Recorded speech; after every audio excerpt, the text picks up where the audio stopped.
ஒரு சில குடும்பங்களில் அவங்களோட உறவினர்களாலே இத்தகைய முதியவர்கள் வந்து தாக்கப்படுறதையும் வன்முறைக்கு ஆளாக்கப்படுறதையும் கூட கேள்விப்படுறோம், பார்க்குறோம். இப்படி இந்த மாதிரி முதியவர்கள் வந்து தங்களுடைய பிள்ளைகளுக்கு திருமணம் செய்து வைத்த பிறகு அநேகமாக எல்லாருமே வந்து இன்றைக்கி முதியோர் இல்லம் தான் நிரந்தர வசிப்பிடமாக ஆயிடுச்சு. இப்படிப்பட்ட முதியோர்களுக்கும் பிள்ளைகளுக்கும் சமூகத்துக்கு என்ன சொல்லணும்னு நினைக்கிறீங்களா?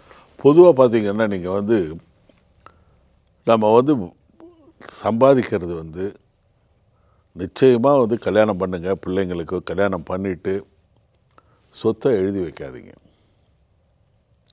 அதுக்கப்புறம் உங்கள் காலத்துக்கு அப்புறம் உங்கள் மனைவி வந்து இல்லை யார் முதல்ல இறக்குறாங்களோ அது வேறு விஷயம். அது 2 பேருடைய காலத்துக்கு அப்புறம் அது அவங்க பிரிச்சுக்கிட்டோம். 2வது நீங்கள் பார்த்தீங்கன்னா ஒரு மனிதன் வந்து ஒரு யங்ஸ்டர் வந்து அதாவது முதியவர் ஆகும் பொழுது எல்லா விதமான வியாதிகளுடைய முகாந்திரமாகவும் ஆகிடும். ஒரு பிபி, சுகரு, ஆர்த்ரைட்டிஸ், நடக்க முடியாது. இப்போ நான் வந்து எனக்கு ஒரு சின்ன ஒரு வயசுனா அவர் டாக்டர்கிட்ட போய் பார்க்கலாம், ஹாஸ்பிட்டலில் பார்க்கலாம். ஒரு முதியவரை கூட்டு வர்றதுன்னா அவருக்கு 2 பேர் கூட வரணும். அவரை தனியாக வந்து நடந்து வர முடியாது. அவர் வந்து ஒரு ஆட்டோவிலையோ கார்லேயோ கொண்டு வரணும். 2வது அவர் அட்மிட் பண்ணுறது கூட வந்து ஹாஸ்பிட்டல்ஸ் வந்து எனக்கு தெரியல, அவர் ஐசியூவில் தான் அட்மிட் பண்ணுறாங்க, ஜென்ரல் வார்டில் இல்லை. அவருக்கு ஜாஸ்தி ஆகும். ஸோ நீங்கள் முதல்ல வந்து இன்சூரன்ஸ் பாருங்கள். 2வது உங்களுடைய முதுமை காலம் வந்து அது ஒரு இலையுதிர் காலம், நம்பிக்கையோடைய இலையுதிர் காலம்.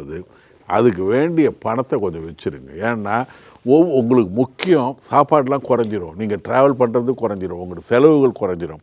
ஆனால் ஒரு பிரச்சனை வந்ததுன்னா ஒரு 6 நாள் ஐசியூவில் இருந்தீங்கன்னா, ஒரு 7 நாள் ஐசியூவில் இருந்தீங்கன்னா ஒரு வீடை வந்து நம்ம விற்கக்கூடிய நிலைமையில் வந்துடுறோம். இல்லை ஒரு 15 நாள் வந்து ஒரு மயக்கமாக ஒரு கோமாவில் இருந்தோன்னா இடத்தையே ஒரு நிலத்தையே விற்கிற நிலைமையில் இருக்கும்.